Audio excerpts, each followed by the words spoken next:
sedikit kita muzakarah bagaimana kita punya rasa peduli dengan saudara-saudara kita yang ada di Palestina.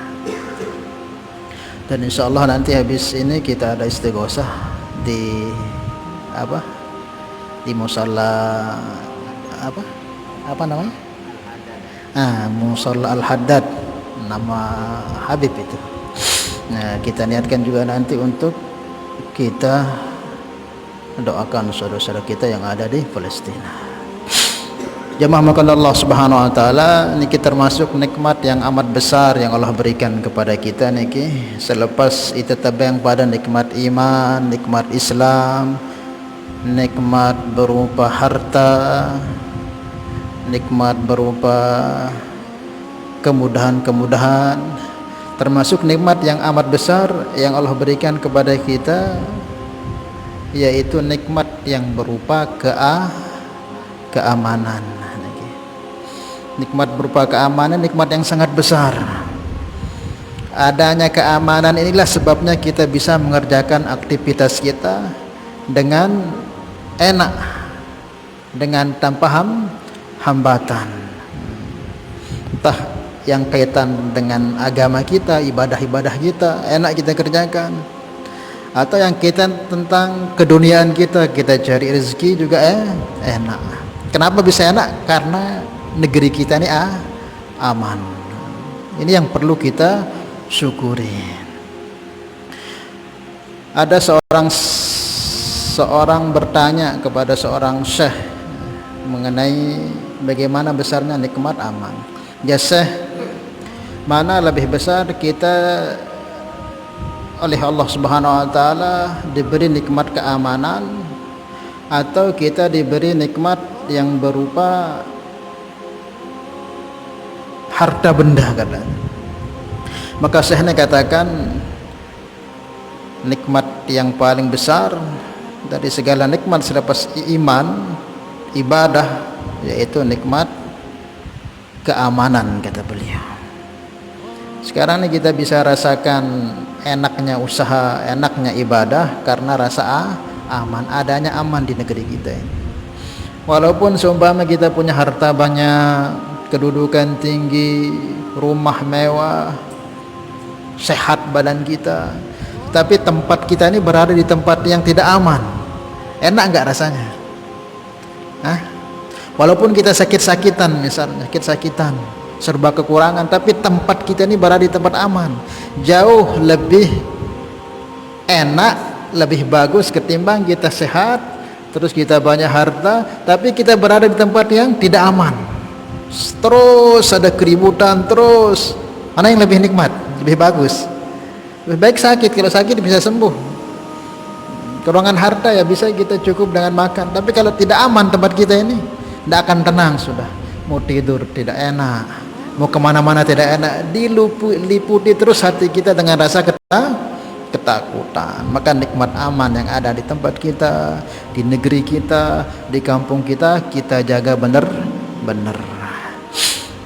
Maka di antara sebab datangnya keamanan dalam negeri kita ini, dalam kampung kita, bahkan dalam keluarga kita ini, tidak ada lain caranya melainkan kita dekatkan diri kita kepada Allah Subhanahu wa taala. Karena semua dipegang oleh Allah, berada dalam genggaman Allah. Semua, senang, susah, keamanan, ketakutan, semua dalam genggaman Allah. Dan Allah telah letakkan itu dalam amal agama ini.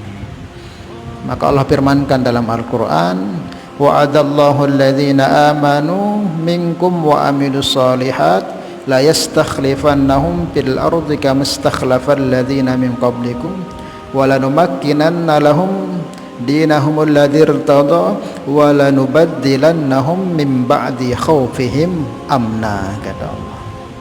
Allah telah berjanji, wa'adallahu alladhina amanu minkum wa amilus solihat, kepada orang yang beriman dari kalian dan yang beramal soleh. Tidak hanya beriman, tapi imannya disertai dengan amal. Jaga amal agama, berjamaah, ngaji, zikir, salawat, baca Al-Quran, silaturahim, saling ingat mengingatkan, tetap dijaga. Maka janji Allah, la yastakhlifannahum fil ardi kama istakhlafal ladzina min qablikum, maka Allah akan jadikan kita ini umat Islam akan jadi pemimpin yang kendalikan ini dunia. Allah akan beri imarah, kekuasaan, kekuatan dalam diri umat Islam. Kama stakhlafal ladzina min qablikum, sebagaimana Allah telah berikan kepada orang-orang soleh taat dahulu menguasai dunia. Kapan itu? Tatkala kita berpegang dengan agama kita, berpegang dengan sunnah-sunnah Nabi kita, jauhi segala bentuk perpecahan kemaksiatan, maka nanti Allah akan beri kita kekuatan. Allah jadikan kita pemimpin. Tapi kalau kita pecah, saling senggol kiri kanan, nah disitulah Allah akan datangkan banyak bala bencana kepada kita.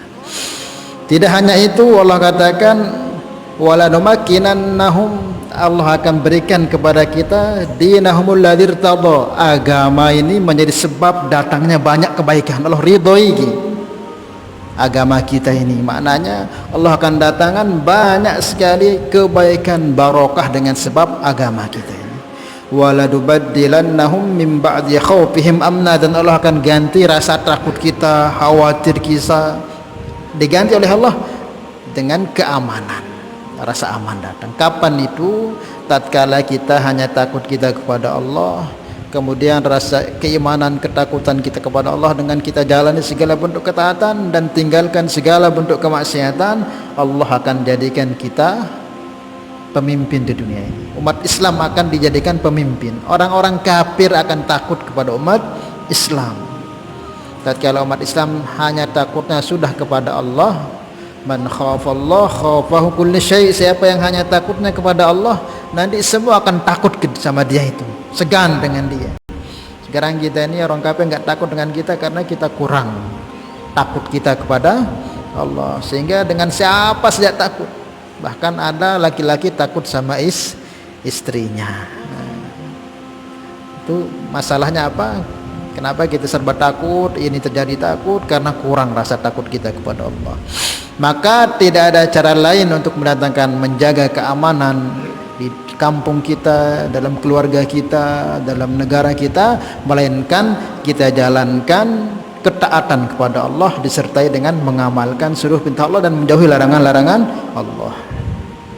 Kemudian Allah sebutkan pula dalam Al-Quran, di antara sebab nikmat aman itu dicabut oleh Allah itu apa?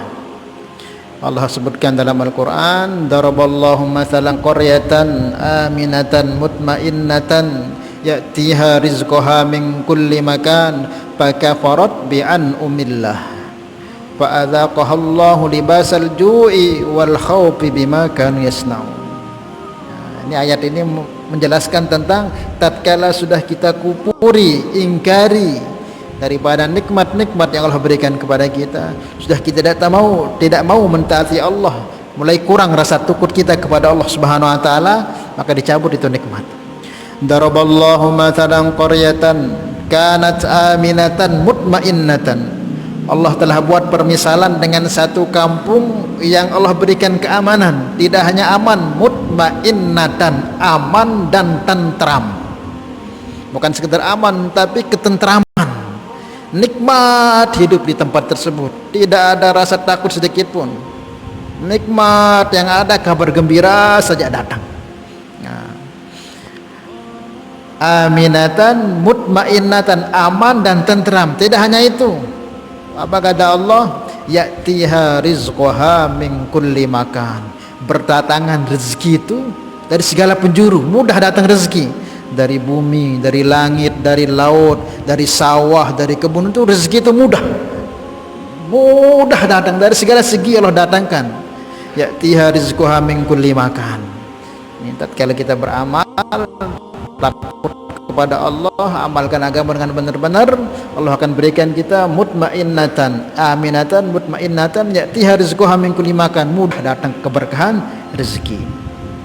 Tapi tatkala kita sudah mulai tidak bersyukur, fakafarat bi'an'umillah, tatkala kita sudah tidak lagi mensyukuri, mengkupuri nikmat tersebut, sudah kita kurang yakin kita dengan Allah, kemudian kurang amal agama kita, mulai sibuk dengan urusan-urusan yang bukan kaitannya tentang agama kita, kemudian nikmat-nikmat yang Allah berikan, rezeki-rezeki yang Allah berikan kepada kita salah kita gunakan, Tapi yang harta, gunakan hartana untuk maksiat kepada Allah.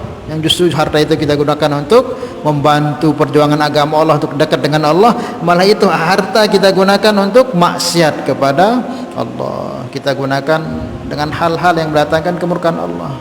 Dikasih jabatan juga begitu, jabatan yang digunakan untuk menindas, untuk menipu rakyat. Maka tatkala itu terjadi, fakafarat bi an'umillah, tatkala mereka kupuri nikmat itu, fa'adzaqahallahu libasal ju', maka Allah timpakan dalam diri mereka begitu banyak permasalahan, termasuk di antaranya al-ju', rasa lapar. Kenapa tidak pernah puas? Pengen aja, tidak akan pernah puas nafsunya, sampai badannya sakit-sakitan tetap aja ingin. Kemudian wal khaufi, dan Allah timpakan rasa takut. Rasa takut tok ada dalam dirinya, takut terus, takut, ada sedikit masalah takut, masalah kecil, tapi rasa takutnya kayak mau ditimpa gunung. Itu kenapa terjadi? Karena kita sudah banyak mengkufuri nikmat Allah subhanahu wa ta'ala. Fa'adzaqahallahu libasal ju'i wal khawfi bima kanu yasna'un. Maka dari itu jemaah makan Allah subhanahu wa ta'ala, nikmat aman, tentram yang Allah berikan di negeri kita, di kampung kita, dimanapun itu, dalam keluarga kita juga kita jaga. Caranya gimana? Betul-betul kita tekuni taati Allah subhanahu wa ta'ala dengan sepenuh hati, dan tinggalkan apapun bentuk pelanggaran Allah subhanahu wa ta'ala. Maka pasti rasa aman itu Allah akan tatangkan di hati kita. Walaupun kita nggak punya apa-apa, Allah akan tanam, kalau Allah letakkan rasa aman di hati kita itu, kita akan merasakan kenikmatan yang tidak dimiliki oleh orang-orang yang memiliki banyak benda-benda dunia. Hadirin makan Allah subhanahu wa ta'ala, ya alhamdulillah di negeri kita ini ya bisa dikatakan aman sudah. Di tempat-tempat lain itu jarang bisa ada pengajian kayak di tempat kita ini. Kita kan masya Allah di mana-mana pengajian, di masjid, di musalla, kadang di rumah-rumah dibuat, di mana-mana dibuat pengajian. Tidak dilah, bebas.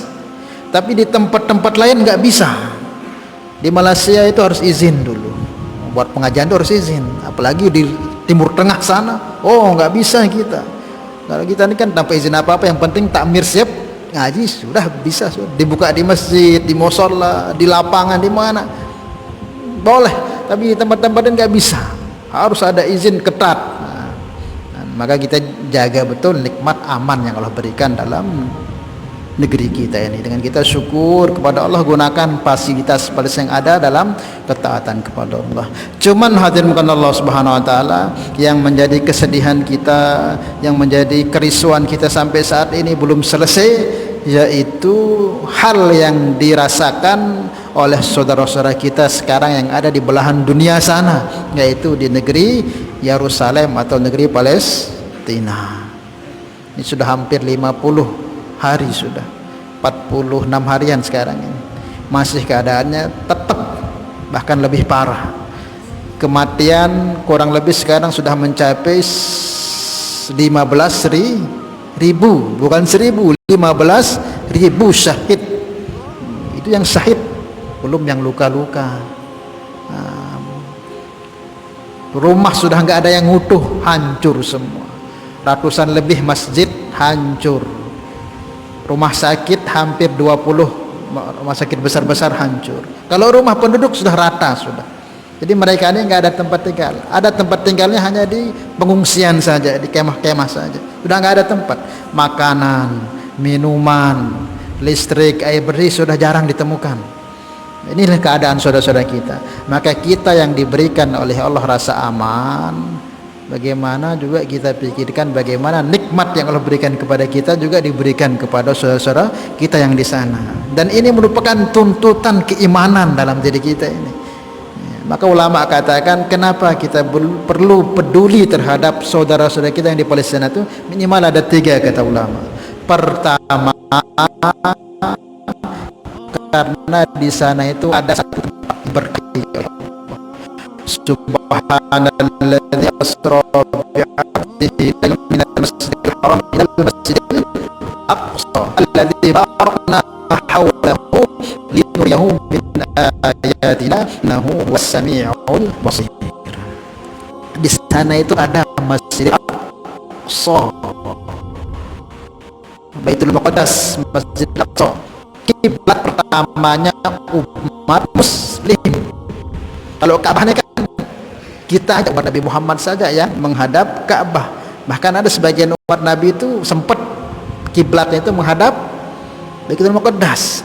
Tetapi mulai Nabi Muhammad yang awal-awal itu sebelum turun ayat untuk fawalli wajhaka syatral Masjidil Haram, itu semua para nabi arah kiblatnya itu semua ke arah Baitul Maqdis, tempat suci umat Islam selepas dua tempat itu.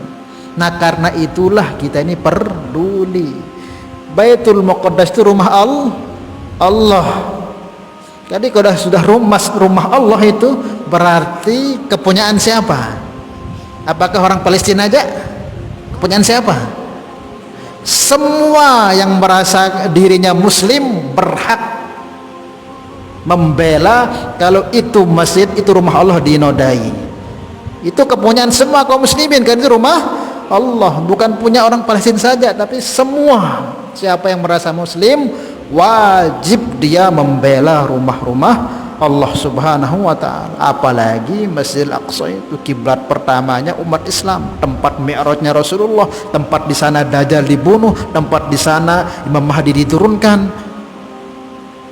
tempat di sana Nabi Isa diturunkan, tempat di sana nanti kita digiring di medan mahsyar. Di sana tempat lahirnya puluhan para anbiya alaihi wassalatu wassalam, negerinya para nabi. Nah karena itulah kita perlu peduli kepada Palestina, karena di sana ada Masjidil Aqsa yang diberkahi oleh Allah Subhanahu wa ta'ala. Kalau sudah rumah Allah berarti tanggung jawab kita dimanapun berada, asal dia muslim, berhak untuk andil membela Baitul Maqdis tersebut. Kan itu rumah Allah, rumah kita semua. Kemudian jemaah makan Allah Subhanahu wa ta'ala, yang kedua niki, yang kedua karena yang terzolimi, yang tersakiti di sana itu siapa? Saudara muslim kita, bukan orang kafir, bukan orang Hindu, bukan, saudara muslim kita yang ditindas di sana itu. Jadi mereka ini, jadi yang namanya negara Israel itu nggak ada di sana itu, nggak ada. Cuman paksakan oleh mereka buat negara sendiri. Jadi dulu mereka ini migran, pendatang, orang-orang Israel ini pendatang. Yang asli penduduk itu siapa? Ya orang-orang Palestina itu. Tahun 80-an mereka itu banyak dibantai ini, orang-orang Yahudi Zionis Israel ini, Bani Israel ini dibantai oleh seseorang yang namanya Hitler Nazi itu. Dia juga banyak membantai orang, termasuk orang-orang Yahudi dibantai oleh mereka. Mereka waktu di Lebanon itu dibantai, sehingga sebagian kecil mereka itu hijrah karena takut dibantai sama Hitler itu, hijrahlah ke Palestina. Ada 200 orang tuh, tahun 80-an itu.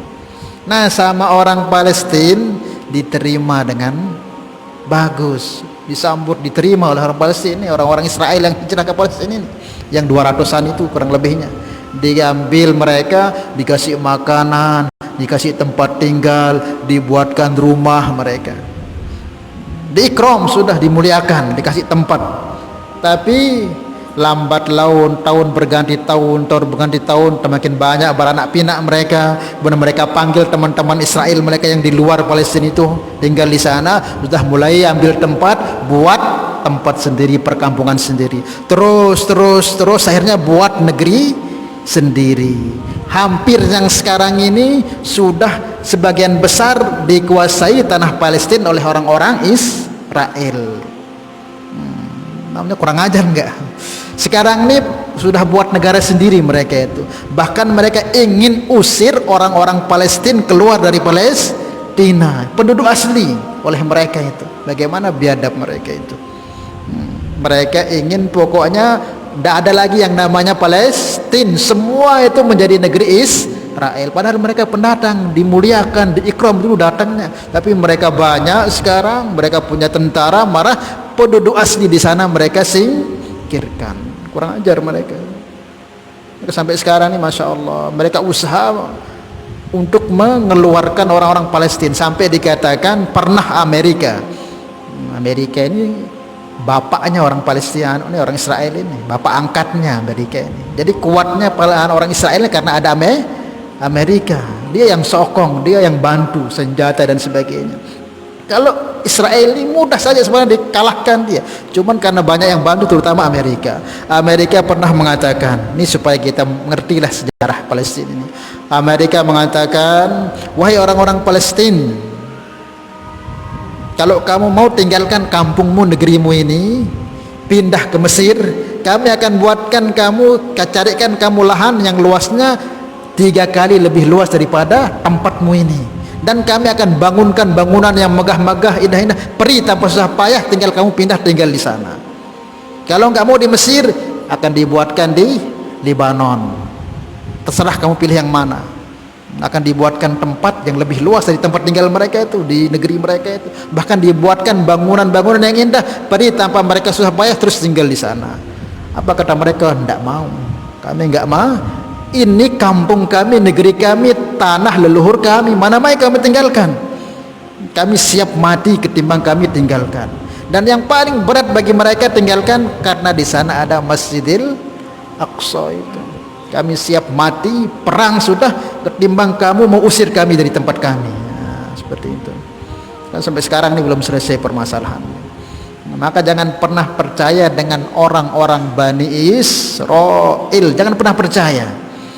Jangankan dengan kita ini, para nabi aja dulu itu berapa puluh mereka bunuh. Yaqtuluna anbiya'ahum, orang yang paling banyak bunuh para nabi orang Bani Israel ini sudah. Yang bikin susah Nabi Musa, yang yang menggergaji Nabi Zakaria, yang ingin membunuh Nabi Isa. Siapa? Bani Israel itu. Sehingga mereka yang dia kutuk dari kera itu, kunu kirodatan khos, ini ya Bani Israel itu. Saking kurang ajarnya. Makanya apalagi dengan kita yang bukan nabi. Maka target mereka pokoknya kalau mereka nggak mau keluar dari Palestina, bunuh sudah. Nah, dari kemarin kan namanya orang perang itu kan ada tertibnya, namanya perang itu harus di medan perang tempatnya, dan harusnya pasukan sama pasukan, namanya perang itu. Ini kayak perang, sasarannya rakyat, dibombardir, habis luka-luka dibawa ke rumah sakitnya dibom lagi. Namanya orang sakit itu kan butuh ketenangan, supaya tenang. Itu doang lah, udah sakit lihat ini, terus ada kecimo lewat, sakit tangan ditinduk. Ini dengan sakit, luka-luka, ada polak naine, ada retak kepala, sakit, ada kurang minuman dan sebagainya, dibom lagi di situ. Bagaimana budgetnya itu? Biar kamu selamat, ngungsi ke tepi barat sana, ngungsi.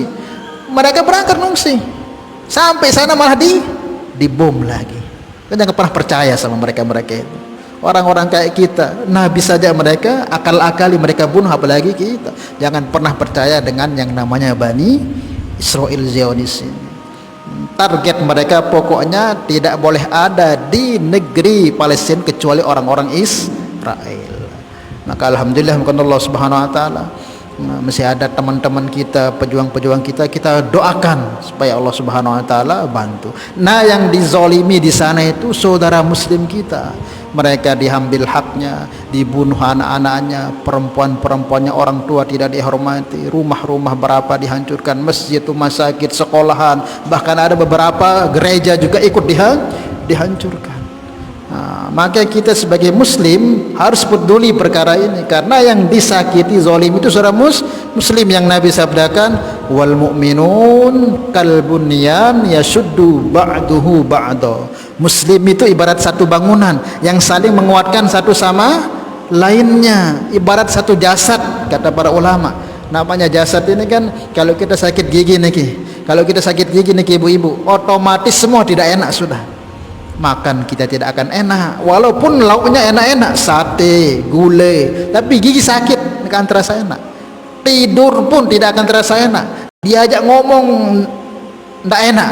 Pokoknya kalau udah sakit gigi itu semua tidak enak. Mau tidur nggak enak, mau makan nggak enak, mau bicara bercakap nggak enak, semua nggak enak sudah. Nah begitu juga kalau memang betul-betul keimanan kita ini benar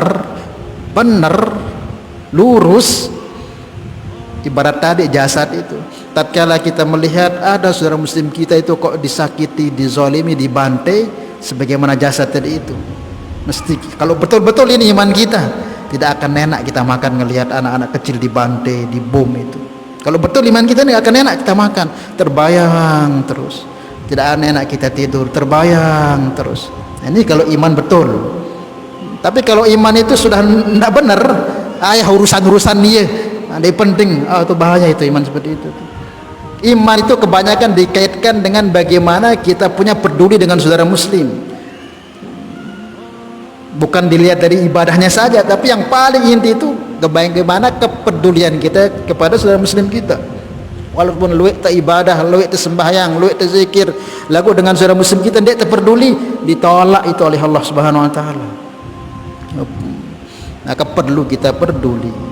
Coba kita rasakan kalau itu rumah kita, kalau itu yang dibantai anak kita, kalau yang dibunuh itu ibu kita, bagaimana?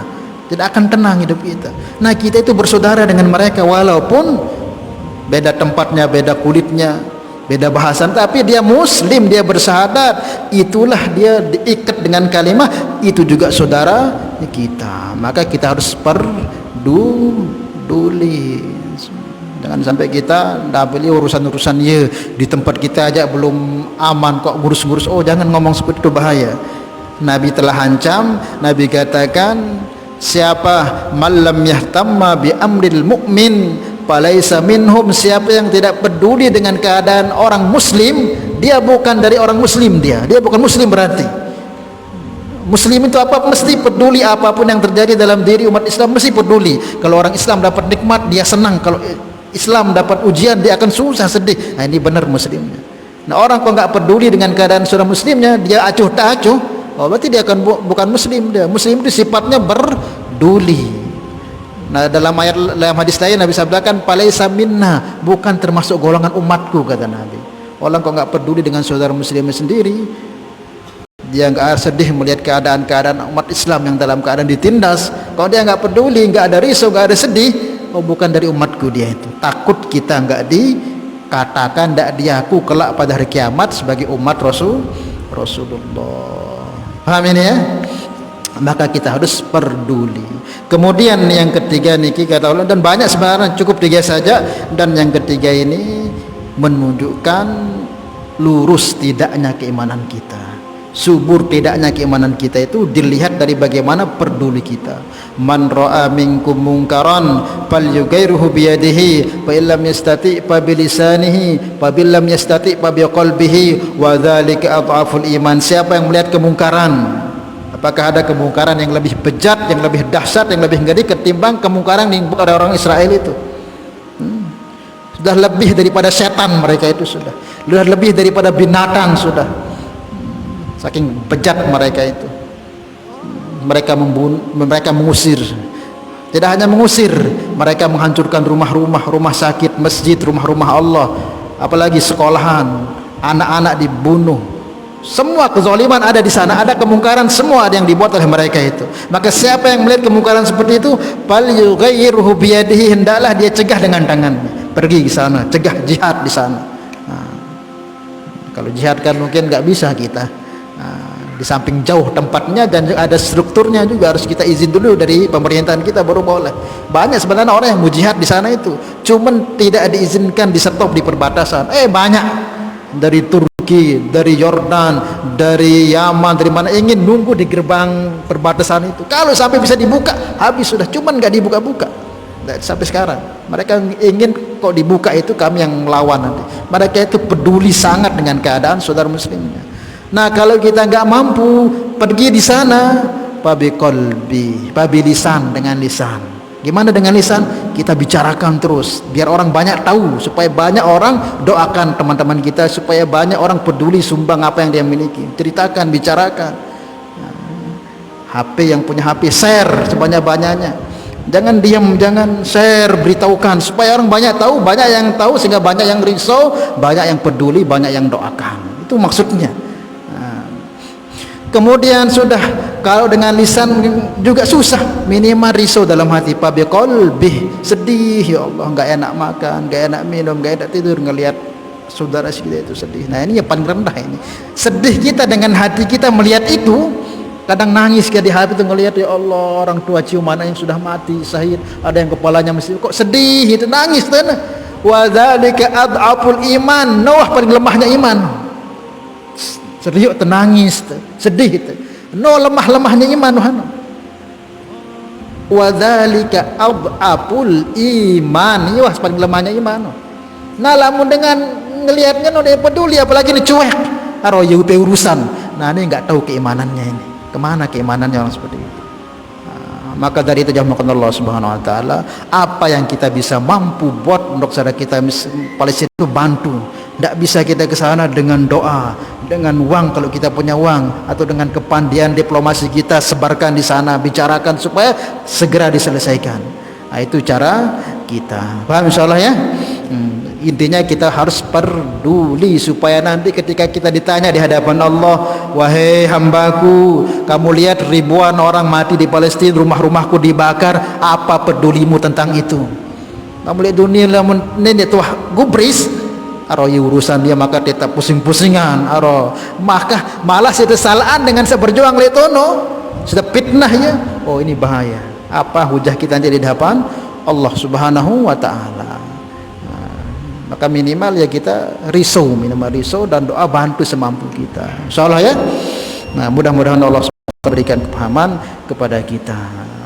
Maka ya minimal ya kita doa, bacakan Fatihah supaya Allah segera berikan kemenangan, dan kita doakan mudah-mudahan orang-orang di sana diberikan kekuatan iman, keistiqomahan oleh Allah, keteguhan hati tetap untuk, kalau enggak mereka siapa lagi yang akan bela Masjidil Aqsa itu.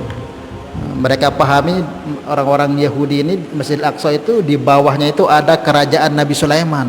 Kalau mereka sudah kuasai itu Palestina oleh orang Israel, maka Masjidil Aqsa akan dibongkar, akan dibuat kuil di sana yang disebut Haikal Sulaiman. Mau nggak kita Masjidil Aqsa dibuat jadi kuil?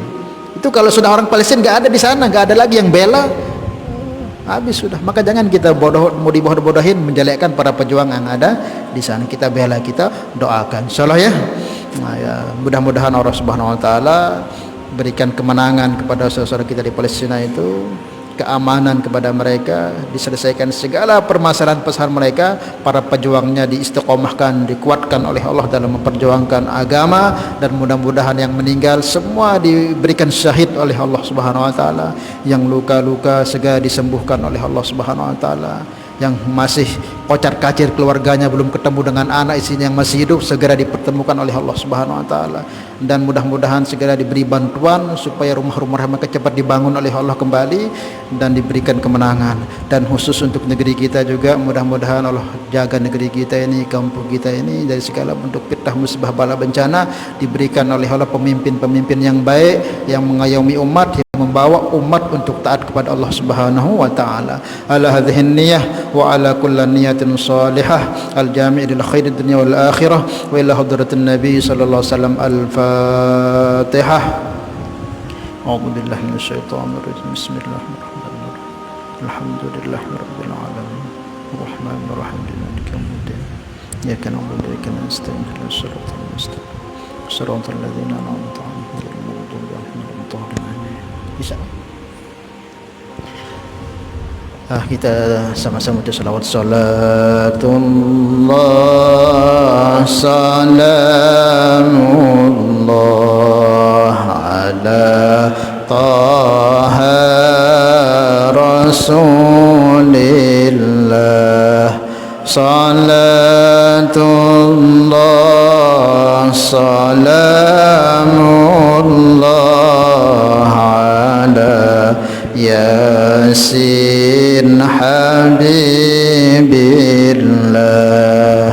Tawassalna bismillah wa bil hadi rasulillah wa kulli mujahidin lillah